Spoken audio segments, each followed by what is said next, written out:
성경은 44번 시편 100편을 기도하겠습니다. 온 땅이여 여호와께 즐거운 찬송을 부를지어다.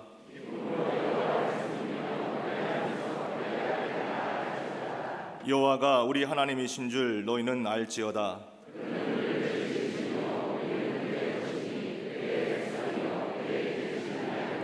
감사함으로 그의 문에 들어가며 찬송함으로 그의 궁정에 들어가서 여호와는 선하시니 그의 인자하심이 영원하고 아멘.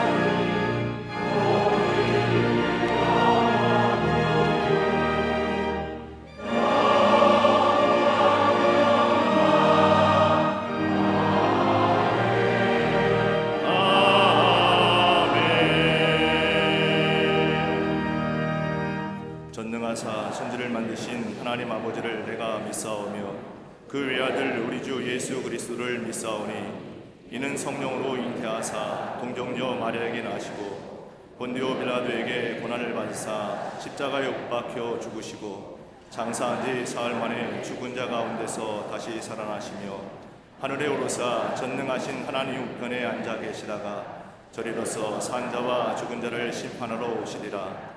성령을 믿사오며 거룩한 공예와 성도가 서로 교통하는 것과 죄를 사하여 주시는 것과 몸이 다시 사는 것과 영원히 사는 것을 믿사옵나이다. 아멘.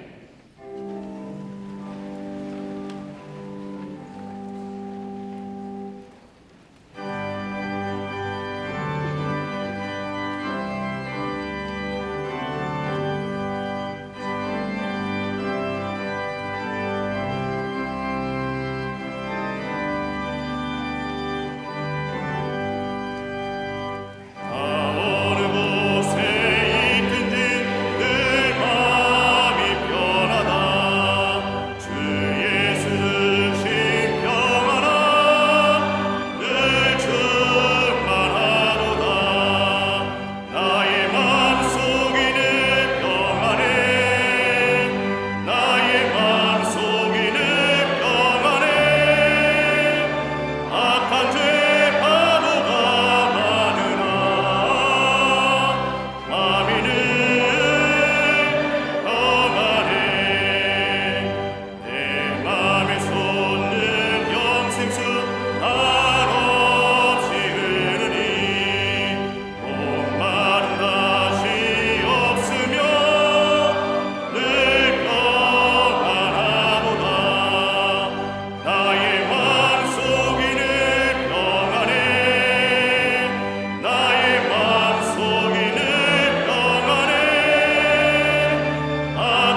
사랑과 은혜가 풍성하신 하나님 아버지, 지난 한 주간 하나님의 선하신 손으로 인도하여 주셨다가 오늘 거룩하고 복된 주일 허락하시사 전능하신 하나님 앞에 나와 영과 진리 예배를 드릴 수 있게 하시니 감사를 드립니다.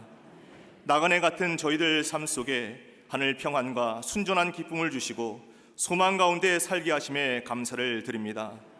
이 시간 예수 그리스도의 십자가 보혈의 공로를 의지하여 주님 전에 나왔사오니 저희의 모든 죄와 허물을 용서하여 주시옵소서.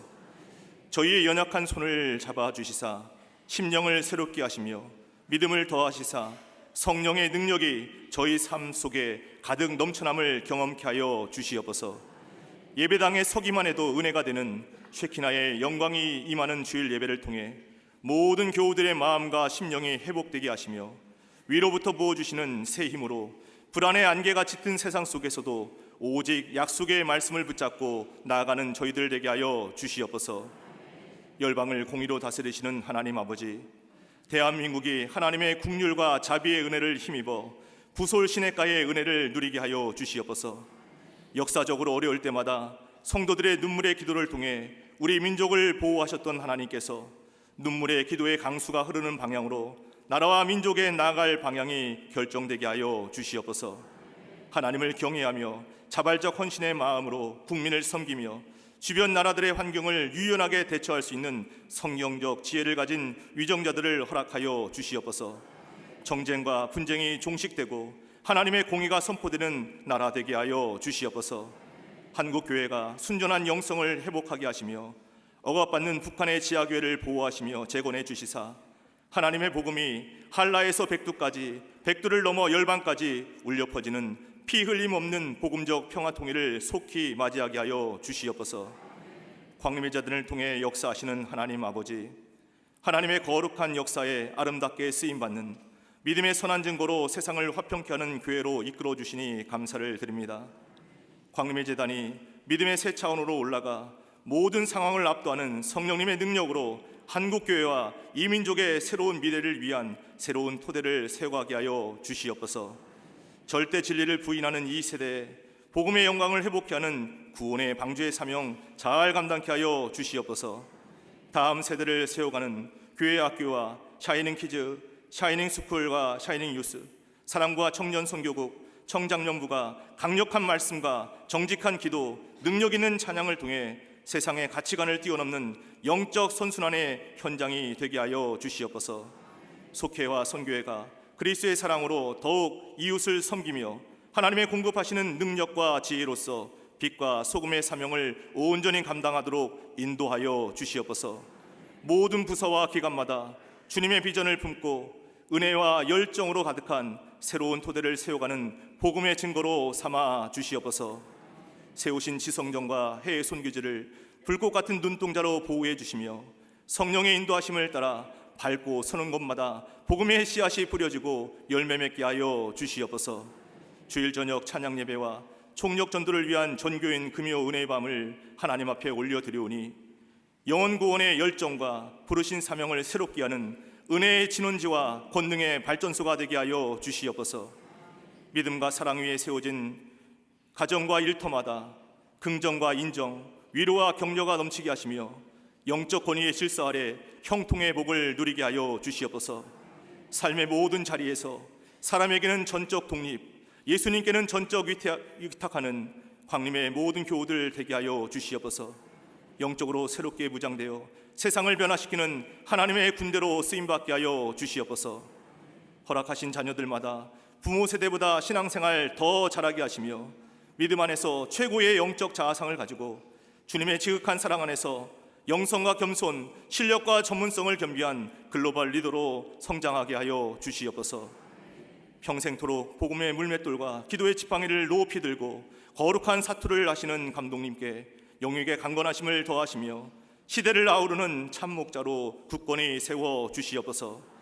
거침없이 담대하게 복음을 전파하시는 담임 목사님께 육체의 한계를 뛰어넘는 충만한 은혜를 부어 주시사 이 시대와 열방을 향한 하나님의 비전을 이루는 사명 넉넉히 감당케 하여 주시옵소서.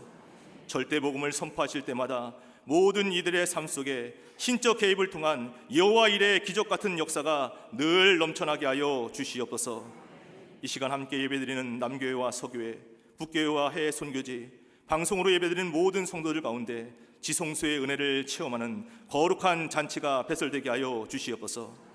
병상에 있거나 여러 사정으로 이곳에 함께 예배드리지 못하는 교우들에게도 동일한 은혜를 부어 주시사 늘 주님 주시는 화평과 평안과 안전으로 인도하여 주시옵소서.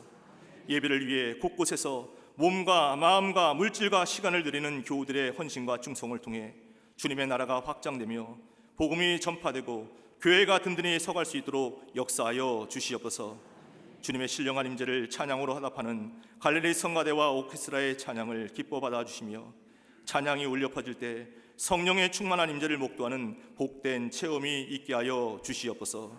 오늘도 저희 예배를 기뻐 받아주시는 우리 주님 예수 그리스도의 이름으로 감사하며 간절히 기도드리옵나이다. 아멘.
할렐루야.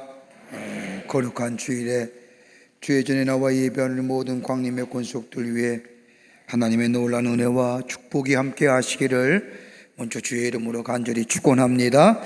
앞뒤 전후 좌우 계심과 함께 인사하시겠습니다. 하나님은 사랑이십니다 라고 인사들 나누시기를 바랍니다.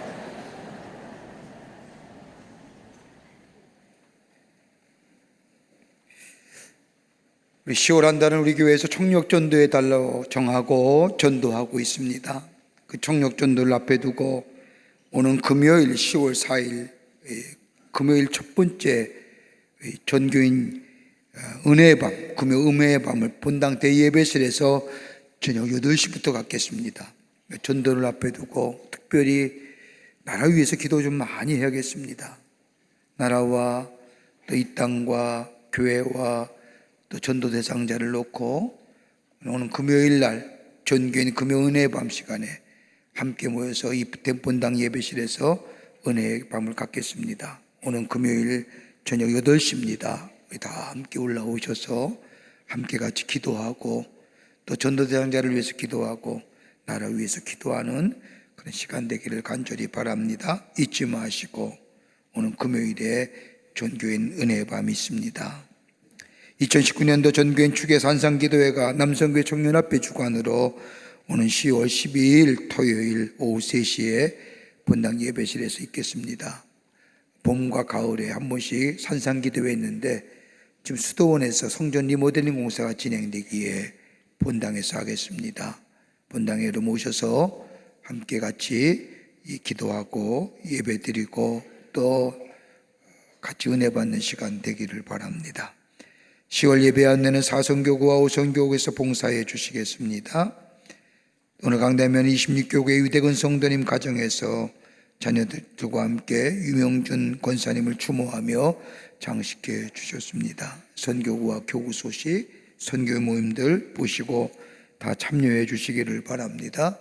결혼하실 가정이 있습니다. 축하해 주시고요. 지난 한 주간에 어려움을 당한 가정들이 계십니다. 만나실 때에 위로하여 주시기를 바랍니다. 그 밖에 박스광론의 많은 광고들 가운데 우리가 좀 전에도 말씀드렸듯이 총력전도를 위한 전교인 금요 은혜의 밤 있습니다.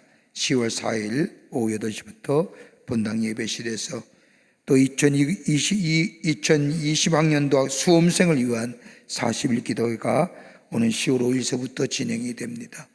요즘 수시, 정시 이렇게 나눠서 시험 보지만 그래도 자녀를 위한 기도회는 지속돼야 될 것 같습니다. 입시를 앞둔 자녀들 위해서 함께 기도하는 시간, 여러분 기도 받은 분들은 품앗이 해야 되겠고요. 또 함께 오셔서 기도하는 시간 되시고요. 아마도 제가 많은 기도회 가운데 가장 뜨겁고 가장 간절함이 있는 기도가 이 기도회입니다. 여러분 오시면 뜨거움을 맛볼 겁니다. 오셔서 함께 기도하는 시간 되시기를 바랍니다. 더불어서 웨슬리 문화센터 재능기부자 모집합니다. 함께 섬기는 일에 또 여러분의 귀한 하나님 주신 탤런트 기부하는 일에 같이 쓰임받는 일에 많이들 참여해 주시기를 바랍니다. 도서관 평일 자원봉사자 모집합니다. 함께 참여해 주시기를 바라고요. 오늘은 선교영화 상영하는 날입니다. 아픈 만큼 사랑한다 라는 제목의 선교영화가 오늘 오후 1시 30분서부터 창천을에서 상영이 됩니다. 전도 대상자들 함께 오신 분들 가족과 함께 오셔도 좋은 영화입니다. 여러분 많이들 보시기를 바랍니다. 그 밖에 광고들 보시고 기도와 관심과 참여를 부탁드립니다. 이제 성경문도 읽겠습니다.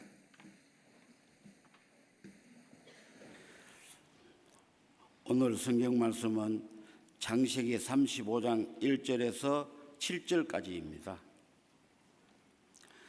하나님이 야곱에게 이르시되 일어나 베델을 올라가서 거기 거주하며 내가 내 형 에서의 낯을 피하여 도망하던 때에 내게 나타났던 하나님께 거기서 제단을 쌓으라 하신지라. 야곱이 이에 자기 집안 사람과 자기와 함께한 모든 자에게 이르되 너희 중에 있는 이방 신상들을 버리고 자신을 정결하게 하고 너희들의 의복을 바꾸어 입어라. 우리가 일어나 베델로 올라가자. 내 환난 날에 내게 응답하시며 내가 가는 길에서 나와 함께 하신 하나님께 내가 거기서 제단을 쌓으려 하노라 하며 그들이 자기 손에 있는 모든 이방 신상들과 자기 귀에 있는 귀고리들을 야곱에게 주는지라. 야곱이 그것들을 세겜 근처 상수리 나무 아래에 묻고 그들이 떠났으나 하나님이 그 사면 고을들을 크게 두려워하게 하셨으므로 야곱의 아들들을 추격하는 자가 없었더라.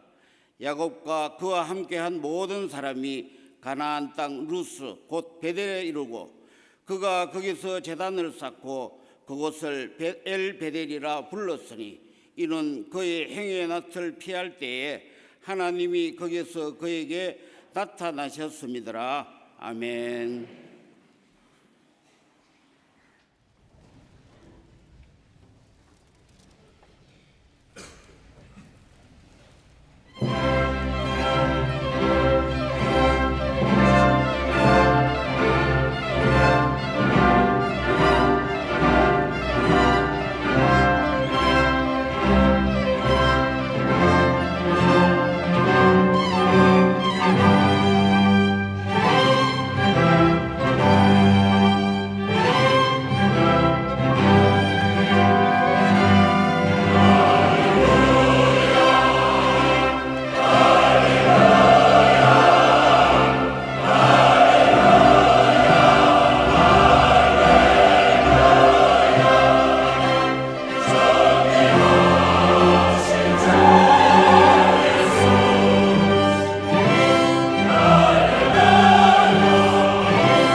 갈릴리 성가대와 오케스트라의 귀한 찬양에 감사합니다. 고맙습니다.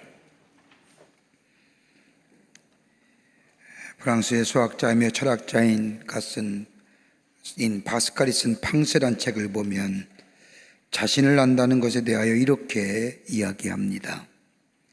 자신의 비참함을 모르고 하나님을 아는 것은 오만함을 낳는다. 하나님을 알지 못하고 자신의 비참함을 아는 것은 절망을 가져온다. 그러나 하나님을 알고 예수 그리스도를 알게 될 때에 참된 자신을 알 수가 있다는 겁니다.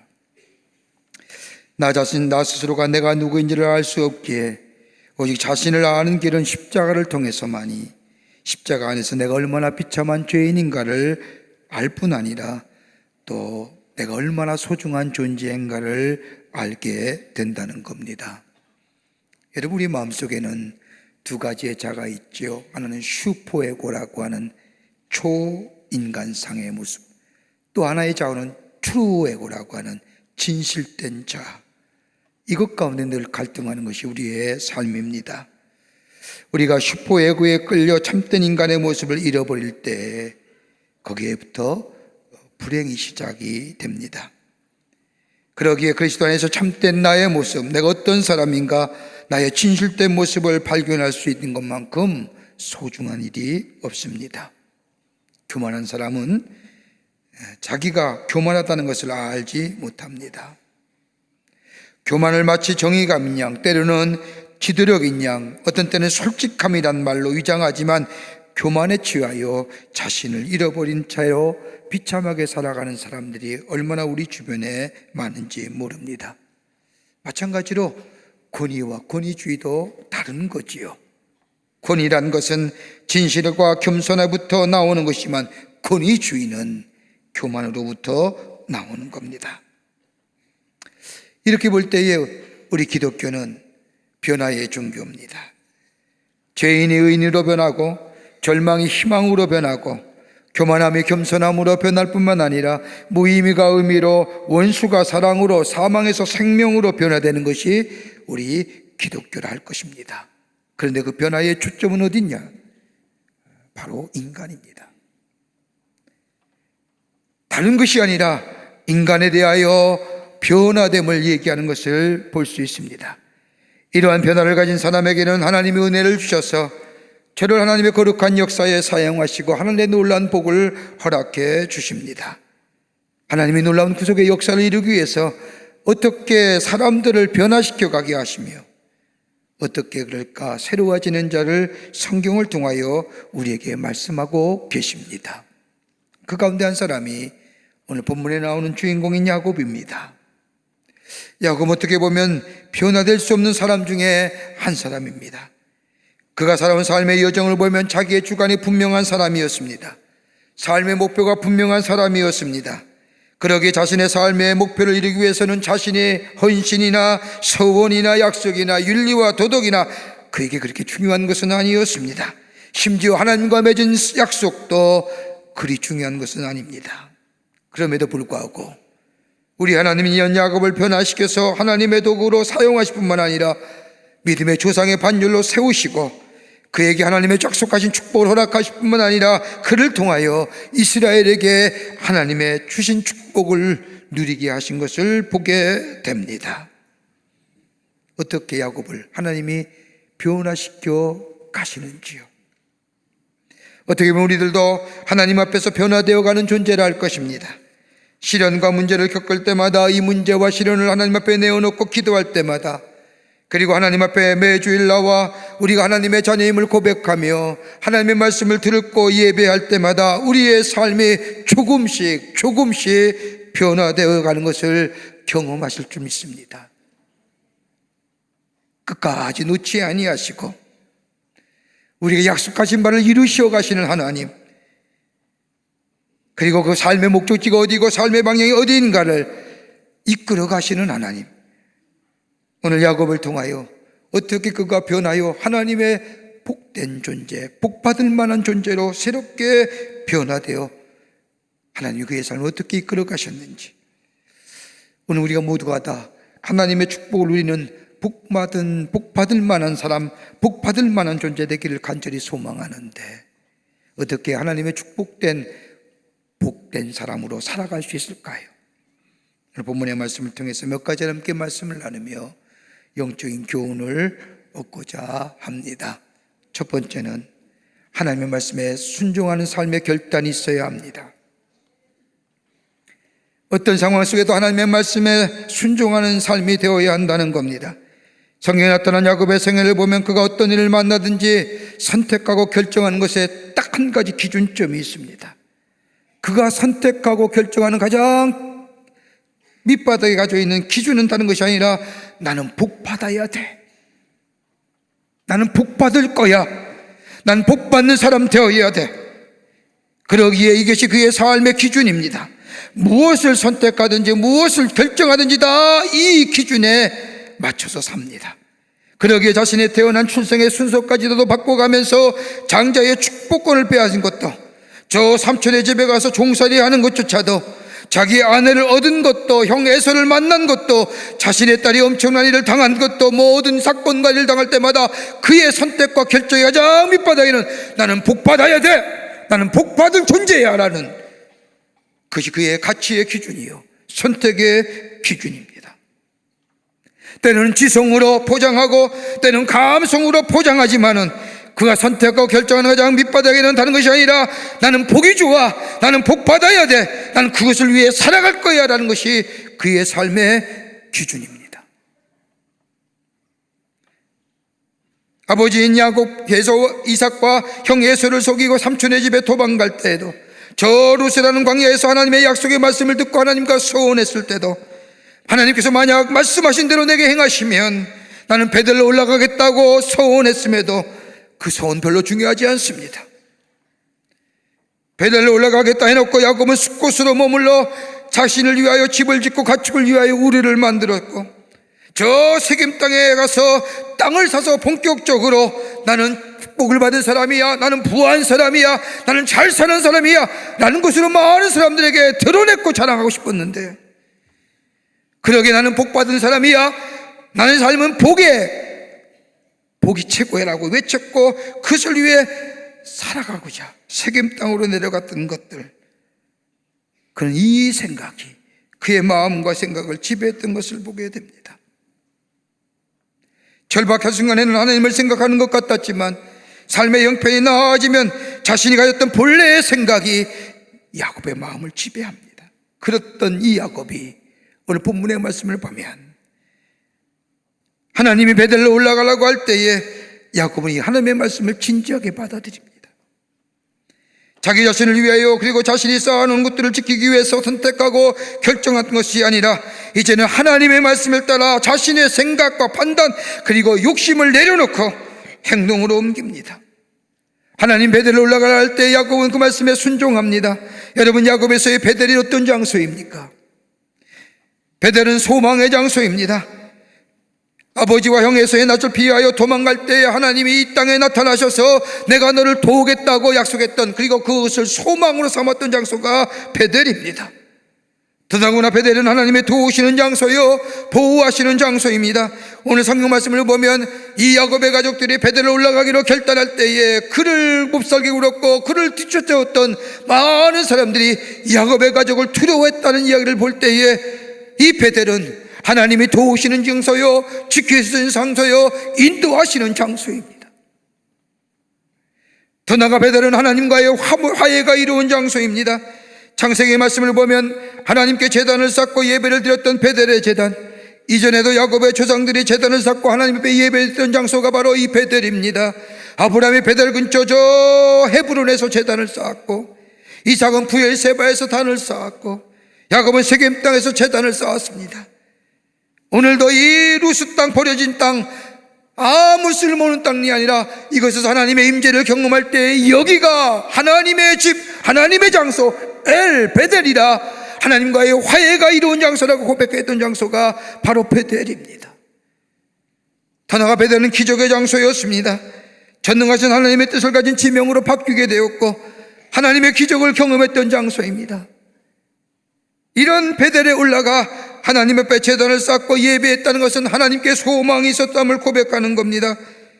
베델에 올라갔다고 하는 것은 절망과 실망, 앞으로의 삶 어떻게 살아야 할지 모를 때에 그 절망 가운데 하늘의 사닥다리를 보면서 하나님이 함께 하심을 경험하며 하나님께 소망을 두었던 그 베델, 하나님이 베델로 올라가라고 할 때 이 야곱은 수많은 핑계와 수많은 이유로 자신의 기준에 따라 살았던 이 야곱이 하나님의 말씀을 따라 순종하며 선택하며 결정하여 저 베델에 올라갑니다.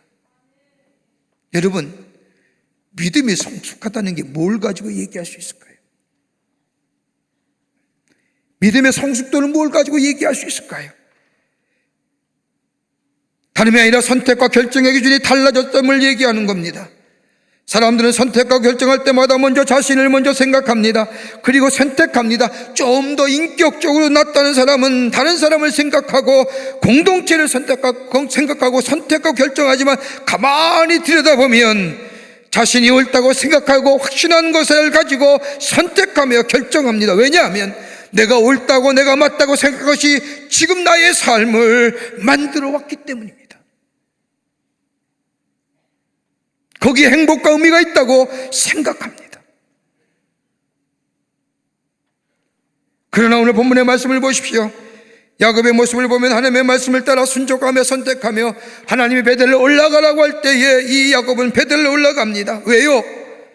지금까지 자신이 선택하고 결정한 것이 다 옳다고 생각했습니다.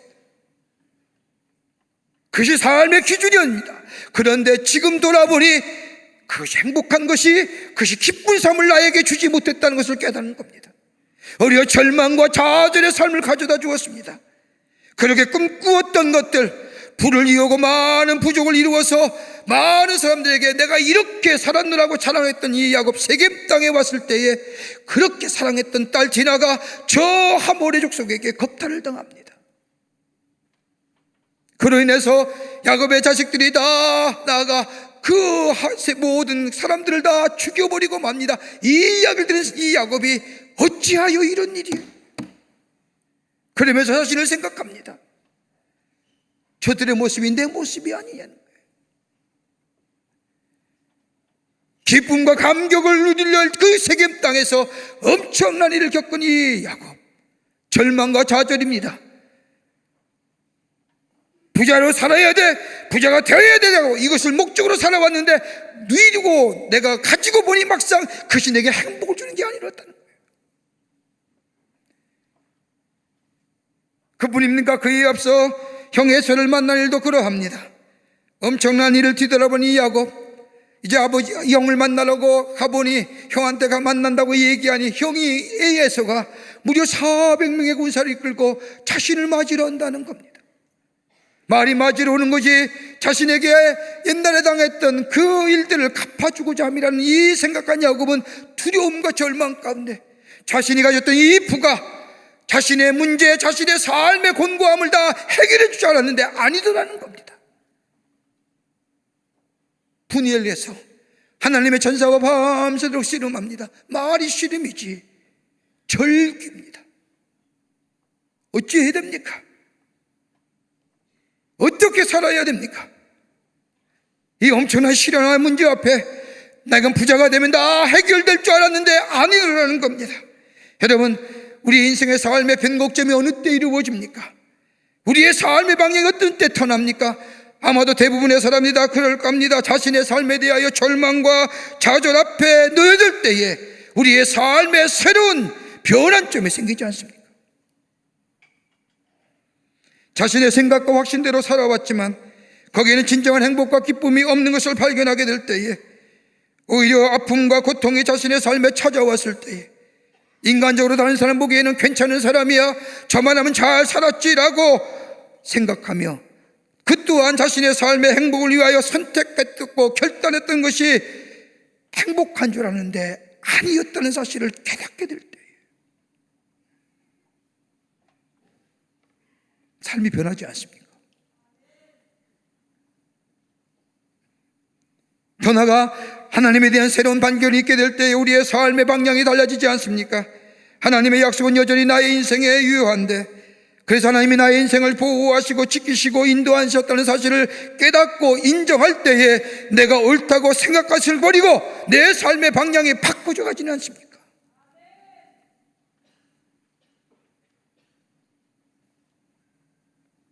그러기에 시편의 기자는 나의 생각과 판단을 포기하고 하나님의 말씀에 순종하된 이유를 이렇게 설명합니다.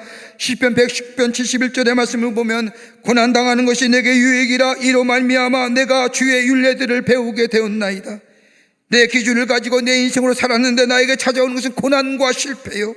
내 인생 기준이 깨어지고 이제는 주님의 복과 주님의 말씀 따라 사는 것이 참된 복이라고 느꼈는데 그것이 어디로부터 느꼈느냐? 내 삶의 절망과 좌절을 가지고 있는 이 문제 때문에 내 삶이 바뀌었다는 그런 고백이 있으십니까? 그 고난은 나에게 아픔이었지만 그 고난을 통해서 내가 무엇을 따라야 살아야 되는지를 알게 되었다는 겁니다. 그러면서 시편 기자는 그 뒤에 시편 119편 116절의 말씀을 보면 주의 말씀대로 나를 붙들어 살게 하시고 내 소망이 부끄럽지 않게 하옵소서. 이제 주님 말씀대로 살기를 원합니다.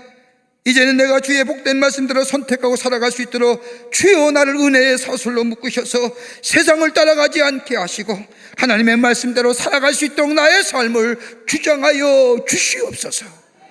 거기에 뭐예요? 내 삶이 새로움의 역사를 경험하기 때문에.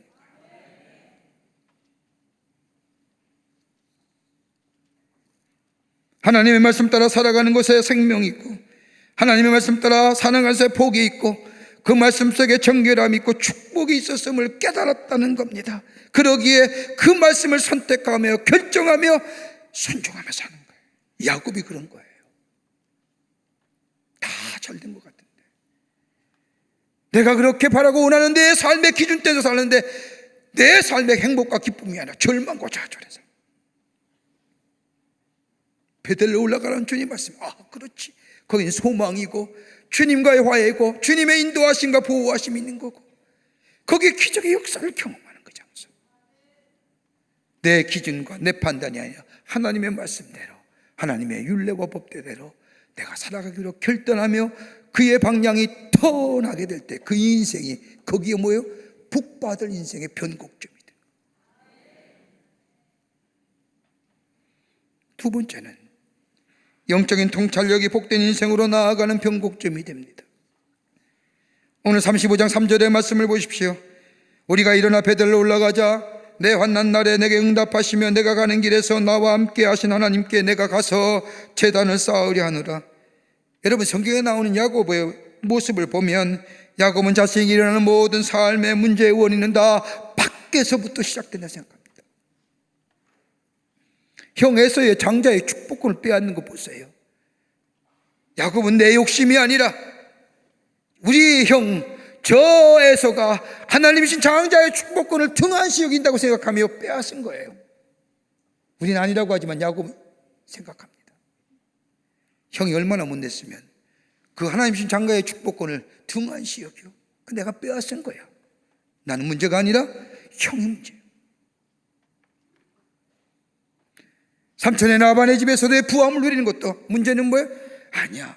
내가 거짓말로 속임수로 내가 부를 누리는 게 아니라 우리 삼촌이 재정 능력이 관리 능력이 잘못됐기에 내 노력한 만큼 결과가 든 거예요. 부모가 문제가 있고 환경에 문제가 있고 내 아들의 문제가 있어 세겜 땅에서 잘 살아보려고 했는데 아들 때문에 세겜 땅을 떠나야 한다고 생각하는 것. 철저하게 야곱은 모든 삶의 문제의 원인은 밖에서부터 있다고 생각해요. 그래서 밖에서부터 문제를 해결하려고 하는 겁니다. 복도 밖에서부터 오는 거고 내 삶의 문제도 밖에서부터 해결하려고 합니다. 저 사람 때문에 저 환경 때문에 내가 이렇게 되었다고 생각합니다. 이렇게 살아온 야곱이에요. 여러분 모든 문제의 원인을 밖에서부터 찾는 사람의 마음은 어떤 마음인 줄 아세요? 그 마음엔 원망과 불평과 분노밖에 없어요. 여러분 우리의 사회 가만히 보세요. 문제의 원인 다 밖이에요. 다 남 탓이에요. 자기 자신을 내면을 바라보는 사람 아무도 없어요. 내 탓이라고 얘기하는 사람 별로 없어요. 여러분, 대체로 사람들이 문제에 봉착하게 되면 내 안을 먼저 들여다보기보다는 외부로부터의 자신의 문제를 찾으려고 합니다. 그런데 우리 하나님은요, 우리를 훈련시키실 때에 밖에 문제가 있음에도 불구하고 하나님 우리를 훈련시키실 때 하나님의 관심은 그 문제 앞에 나라는 존재가 어떤 존재인가를 살피시기를 원하시는 거예요. 문제 앞에.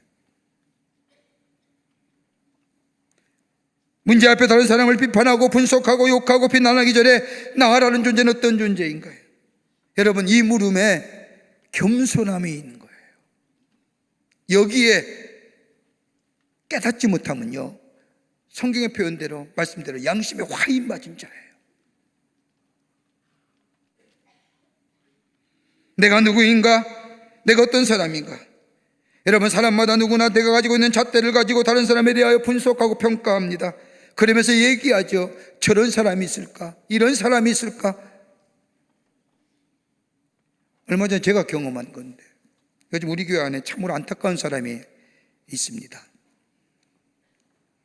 그 사람에 대해서 내가 가지고 있는 신앙의 기준과 잣대대로, 또 목사에게 저러면 안 되는데, 저러면 정말 안 되는데 참 몹쓸 사람이다. 어떻게 저렇게 할 수 있을까? 하나님의 전에서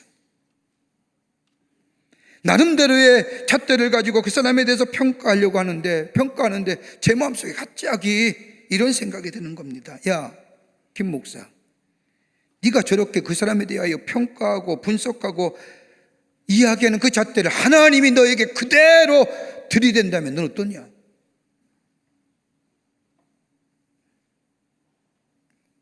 그러니까 아차 싶은 거예요. 가만히 그 잣대에 비교해 보면 내가 가졌던 기준과 잣대를 가지고 쟀던 그 잣대를 그대로 하나님이 나에게 잰다면 나는 그보다 더 형편없는 사람. 난 아무것도 아니야. 그 생각이 얼마나 두렵고 얼마나 무서운지요. 그때 제 마음속에 하나님, 저는 그보다 더 보잘것없는 존재입니다. 그런 존재를 불쌍히 여기시고 긍휼히 여기셔서 하나님의 사람으로 세워주는 것에 대하여 감사합니다. 여러분, 감사의 고백이, 그 고백은 우리를 겸손의 모습으로 바꿔가게 합니다. 이렇게 되지 않으면요, 우리 마음속에 분노와 불평이 일어나고 이런 위하여 분노와 불평이 가중되어 분노하게. 여러분, 영적으로 성숙한 사람은 내면의 자신의 모습을 볼 줄 아는 사람입니다. 그런데 이보다 더 성숙한 사람은 자신의 내면을 바라볼 줄만 아니라 자신을 향하던 이 내면의 시선을 하나님께로 향하여 볼 수 있는 영적인 통찰력을 가진 사람입니다. 본문의 말씀을 보십시오. 야곱의 자신의 식구들 데리고 하나님이 베들로 올라가라고 할 때에 야, 우리가 베들로 올라가자 라고 말합니다. 하나님 앞에 예배드리는 장소입니다. 하나님의 거룩한 제단입니다. 근데 야곱이 베들로 올라가자 라고 이야기할 때에 야곱은 하나님께 나아감에 있어서 무엇인가 문제를, 인간 자신을 살펴봅니다. 그때 발견한 게 뭡니까? 귀고리와 장신구입니다. 자신들이 가지고 있던 귀고리와 장신구입니다. 내 삶의 일부가 되어버린 것들. 여러분, 귀걸이, 장신구 돈 없으면 못 만들지요.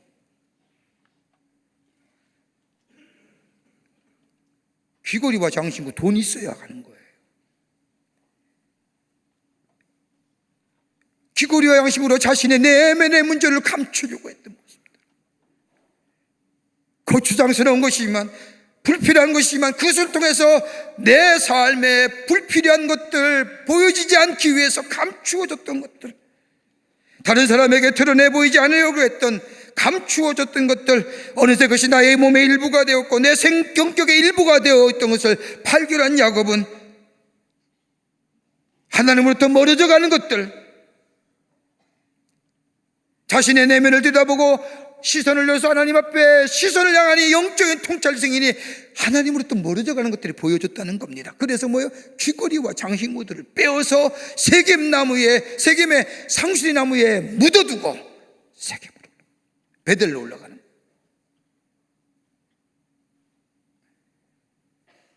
하나님 앞에서 온전하게 서기 위하여 하나님과의 관계를 멀어져 가게 하는 것들, 내 삶에 익숙해버린 것들, 내 성격, 내 삶의 스타일, 내 삶의 패턴들, 어느덧 나의 삶의 일부가 되어버린 것들, 그것이 나로 하여금 존재했게 했다는 것들, 나의 존재의 기반이라 생각했던 것들, 내 잘못되고 부족한 부분을 가리워줬던 것들, 솔직하지 못한 것들, 거추장스러운 것들, 이 야곱은 다 내려놓고 하나님 앞에 예배하러 갔다는 거예요. 여러분, 은혜 받은 사람의 특징이 뭔지 아십니까? 영적 통찰력이 생깁니다. 은혜 받으면 영적인 통찰력이 생기며, 영적인 통찰력이 생길 때 그저 당연하게 여겨졌던 것이 다시 돌이키게 생각합니다. 하나님 앞에 나아가기에 이것이 부족하구나, 하나님 앞에 우리가 나가기에 기도가 부족하구나, 하나님 앞에 나아가기에 예배드리기 위해서는 이런 태도는 안 되겠구나, 스스로 깨닫게 되고 돌이키게 되고 방향을 바뀌게 되는 겁니다.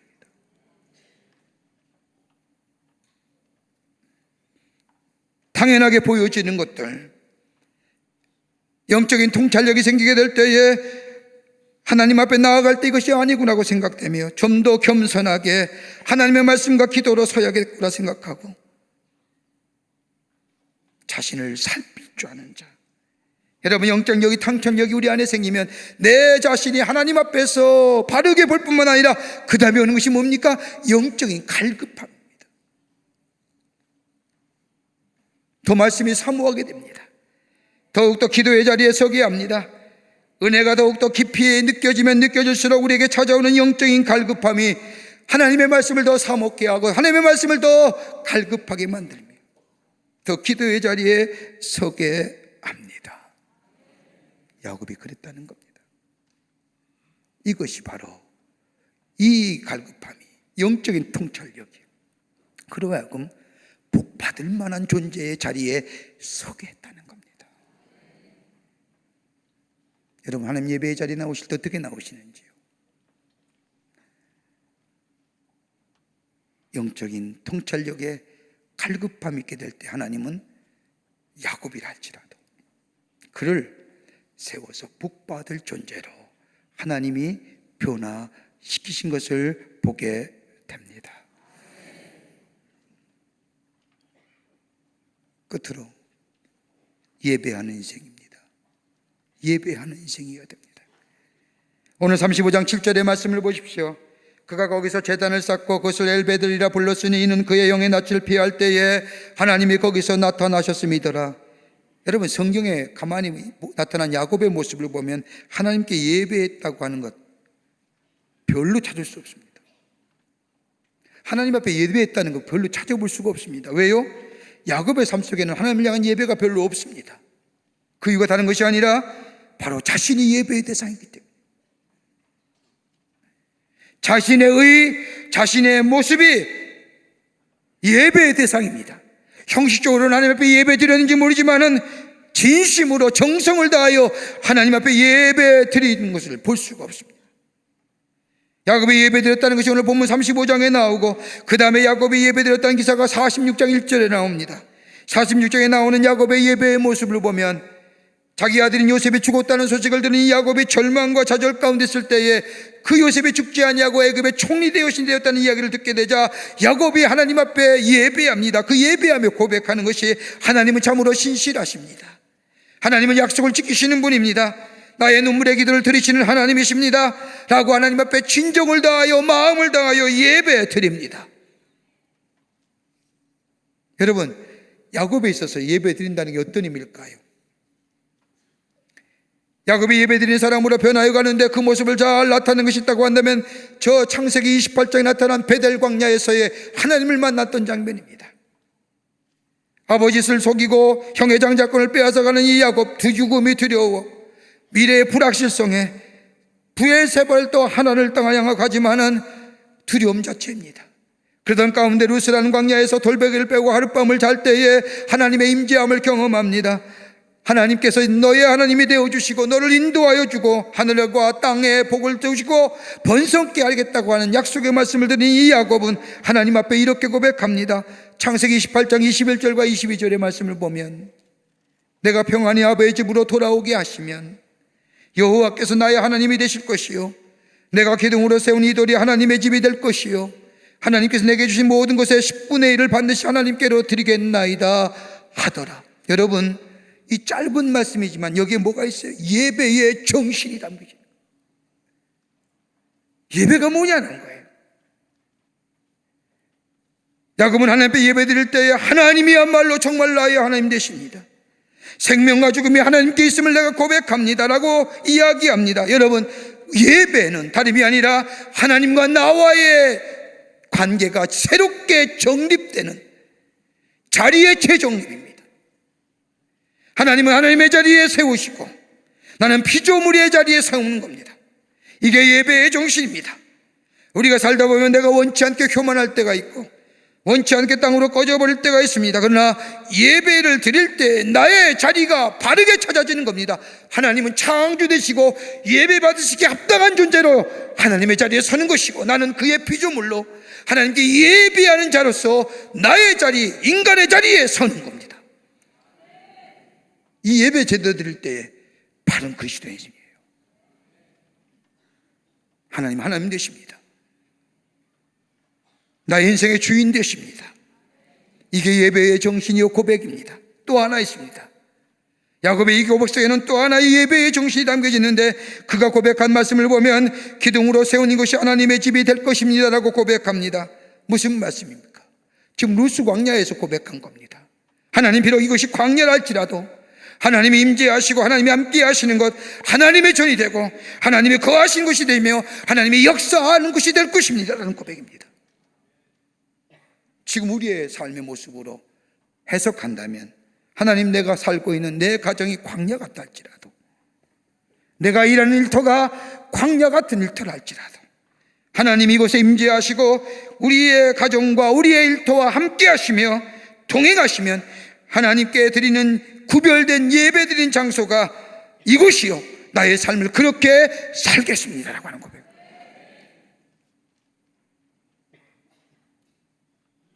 내 가정이 광야 같다 할지라도요 하나님 임재하시면 거기 하나님이 계시는 장소고 내가 그 하나님 앞에 예배하겠다는 겁니다.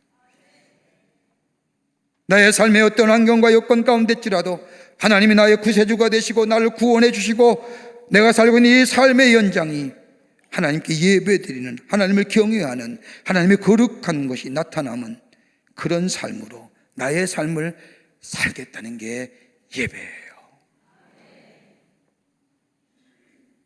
그리고 흔히 얘기하는 것처럼 예배의 성공자가 인생에 성공된다는 게 이 얘기입니다. 또 하나의 고백이 있죠. 얘기합니다. 하나님 앞에 10의 1조 드리겠다고 소원하죠. 하나님께서 내게 주신 모든 것의 10분의 1을 하나님께 반드시 드리겠나이다 하더라. 여러분, 이 고백은 11조의 고백에 담겨지는 정신, 예배의 정신을 얘기하는 겁니다. 내가 가진 건 내 거 아닙니다. 다 하나님께서 내게 주신 겁니다. 10분의 1을 드리겠다고 하는 것은 뭐예요? 내가 청지기로 살겠다는 겁니다. 내 거 아닙니다. 하나님 주신 겁니다. 이게 바로 야곱이 드렸던 예배의 모습입니다. 이런 야곱의 삶을 히브리서 11장 21절의 말씀을 보면 믿음으로 야곱은 죽을 때에 요셉의 각 아들에게 축복하고 그 지팡이 머리에 의지하며 경배하였으며, 이 말씀은 야곱이 죽을 때 내 인생 가장 의미 있고 복된 인생이 무엇일까 생각하면서 자손들에게 축복을 하면서 이야기합니다. 내가 내 인생에 가장 아름답고 가치 있는 모습은 내 인생이 하나님께 예배한 인생 되었을 때에 그게 가치 있고 의미 있다고 고백한 야곱은 여기 뭐라고요? 그 지팡이 머리에 의지하여 경배하였더라. 여러분, 의지하여 경배한 게 아니라 눈을 감고 하나님을 향하여 예배했다는 거죠.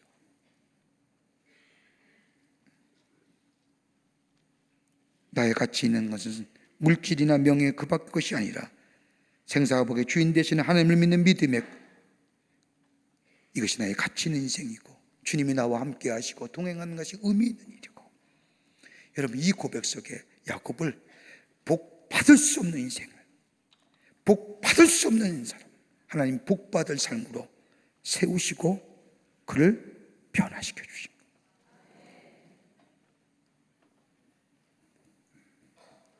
우리에게 들려온 하나님의 말씀 순종하며 사시자고요. 말씀에 따라 사는 인생 되십시다. 그리고 영적인 통찰력을 가지고 내 문제 앞에, 그 시련 앞에 내 자신을 들여다보면 낮은 자존감,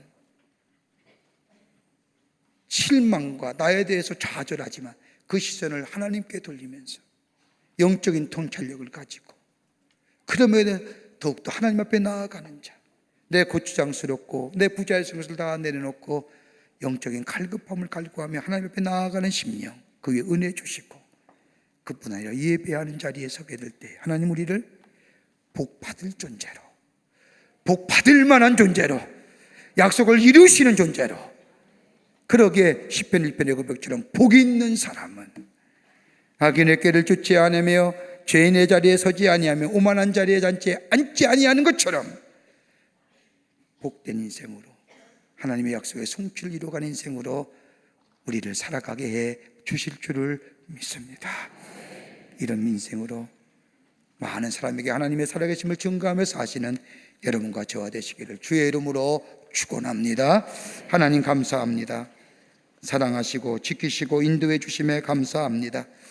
그 하나님의 놀라운 은혜가 우리 가운데 있음에도 불구하고 그 은혜 잊어버리고 내 마음대로 살고 내 뜻대로 살고 내 의지로 살고, 이것이 나의 삶의 기반이고 이것이 나의 삶의 존재이며 살았던 내 어리석은 인생들, 그러기에 절망과 좌절하며 아파했던 우리의 삶, 주님 돌이켜 회개합니다. 이제는 주의 말씀 따라 살게 하여 주시고, 눈을 들어 영적인 통찰력을 가지고 아버지 은혜 앞에, 보좌 앞에 나아가 더 큰 은혜를 사모하는 저희들 되게 하여 주시고, 바른 예배자가 되어서 하나님이 주신 축복을 누리며 복받을 존재로 세움받는, 그래서 하나님을 증거하는 저희들 인생 되게 도와 주시옵소서. 성령이 도우실 줄 믿으며 예수님의 이름으로 기도하옵나이다. 아멘.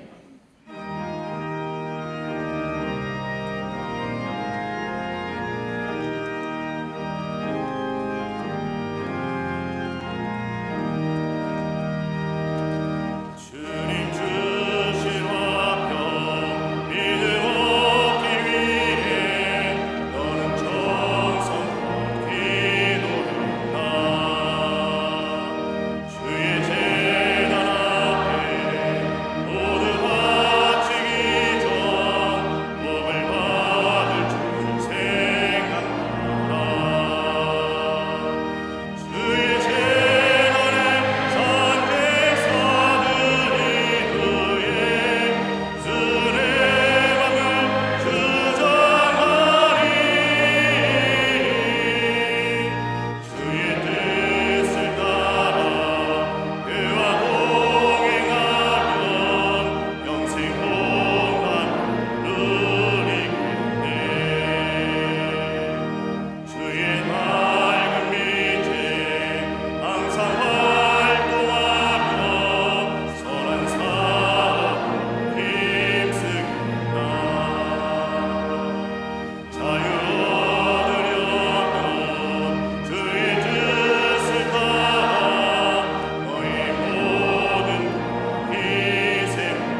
거룩한 주의 날 저희들의 걸음을 하나님 전에 오게 하여 주시고 우리 마음과 정성을 모아 하나님 앞에 예배하게 하심에 감사를 드립니다.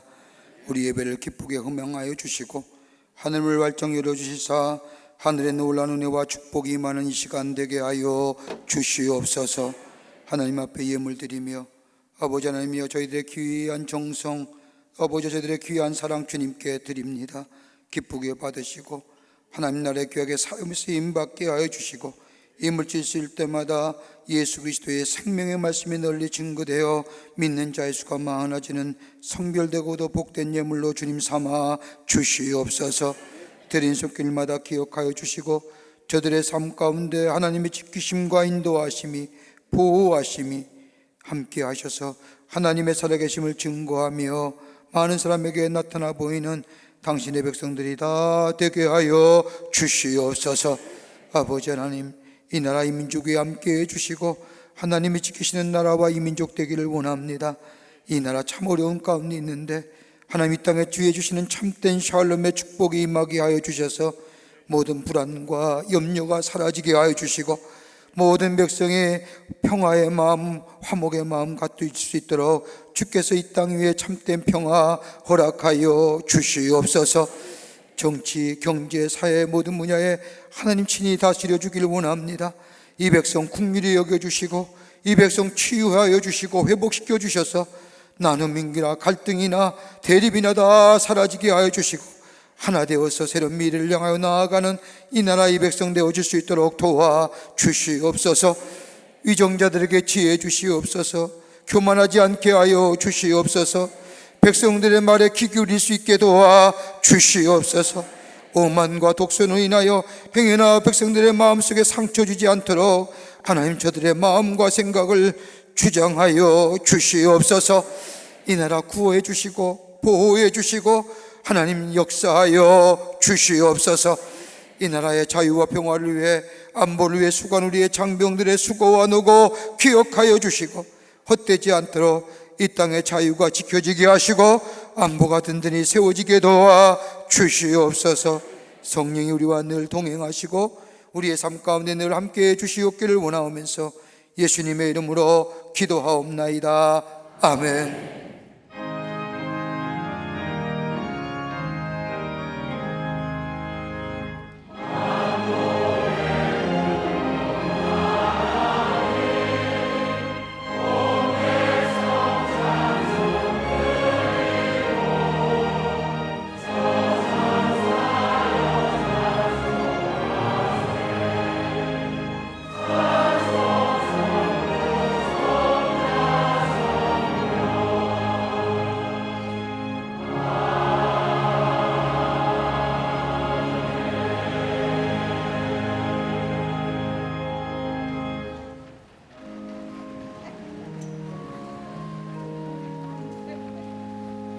오늘 이 시간에 우리 교회 처음 나오신 분 계십니다. 호명할 때 앞으로 나와주시면 환영하도록 하겠습니다. 새가족 등록카드는 안 냈지만 처음 오신 분 계시면 환영하도록 하겠습니다. 이목주 권사님 인도하신 하인호님, 네, 앞으로 나와주시죠. 네, 환영합니다. 새가족 등록카드는 안 냈지만 처음 오신 분 계시면 환영하도록 하겠습니다.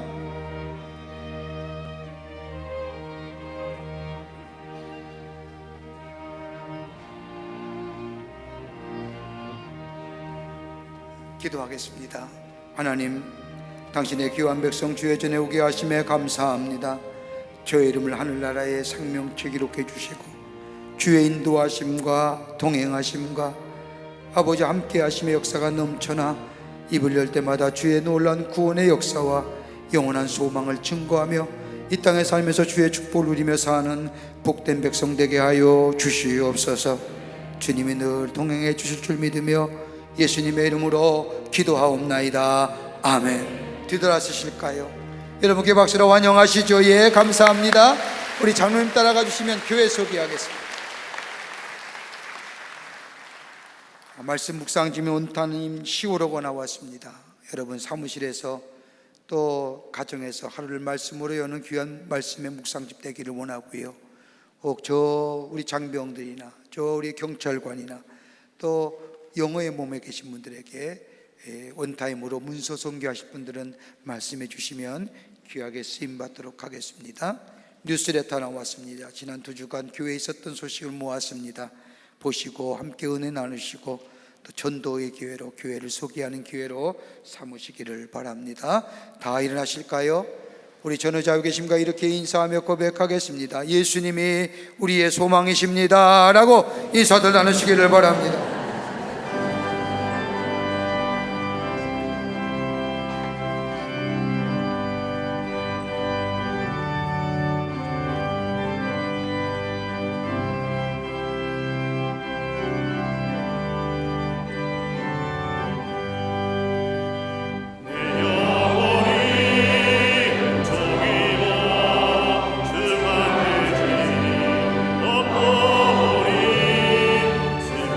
그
지금 우리 주 예수 그리스도의 크신 은혜와 하나님 아버지의 한량없으신 사랑하심과 성령님의 인도하심이 거룩한 주의 날 주의 전에 올라와 우리의 마음과 정성을 모아 주 앞에 예배드리며 주의 주신 말씀 가슴에 품고 저 세상에 나아가 하나님의 사람으로 하나님의 축복을 누리는 백성으로 그 축복을 나누어주는 하나님 나라의 백성으로 살기로 결단하고 성전에 물러선 우리 모든 광림의 권속들과 영상을 통하여 하나님 앞에 예배드리는 한국교회 성도들과 그 밖에 거룩한 백성들 위해 주께서 지금으로부터 영원토록 함께 하시기를 간절히 축원하옵나이다.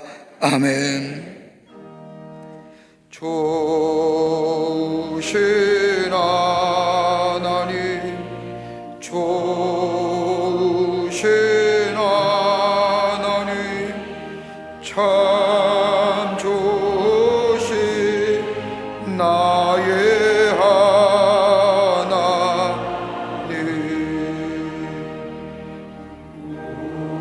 우리의 예배로